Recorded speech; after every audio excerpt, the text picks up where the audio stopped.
everyone, it's day 2 in Darjeeling আৰু ৰাতিপুৱাই আমি ধুনীয়াকৈ ব্ৰেকফাষ্ট কৰি ল'লোঁ আৰু গোটেই দিনটোৰ কাৰণে আমি ওলাই ল'লোঁ। আজি যিহেতু আমাৰ হ'ব ফুল ডে চাইট চিং। ফাৰ্ষ্ট গ'লোঁ আমি পিচ পেগোডা, তাৰপাছত আহিলোঁ আমি এইটো গো মনেষ্ট্ৰী, তাৰপাছত আমি গ'লোঁ বাটাচিয়ালৈ আৰু বাটাচিয়ালৰ ওপৰত মই ভাবিছিলোঁ ট্ৰেইনখন লগ পাম বুলি, টয় ট্ৰেইনখন, কিন্তু নাপালোঁ। লাকটো ভাল নাছিলে, কিন্তু আমি ৰাস্তাত এনেকৈ ধেৰ টয় ট্ৰেইন দেখিলোঁ আৰু তাত পূৰা ফগ একদম মানে বহুত ধুনীয়া ঠাণ্ডা। আমি ইয়াত বহুত ফটো চটো মাৰিলোঁ, ভিডিঅ' চিডিঅ' বনালোঁ। তাৰপাছত এইটো আমি কোনোবা জেগাতলৈ গৈছিলোঁ, নামটো মই পাহৰি গ'লোঁ।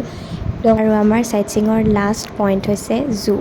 ইয়াত এটা মই কোট পালোঁ যে if you never take a risk in your life will never change.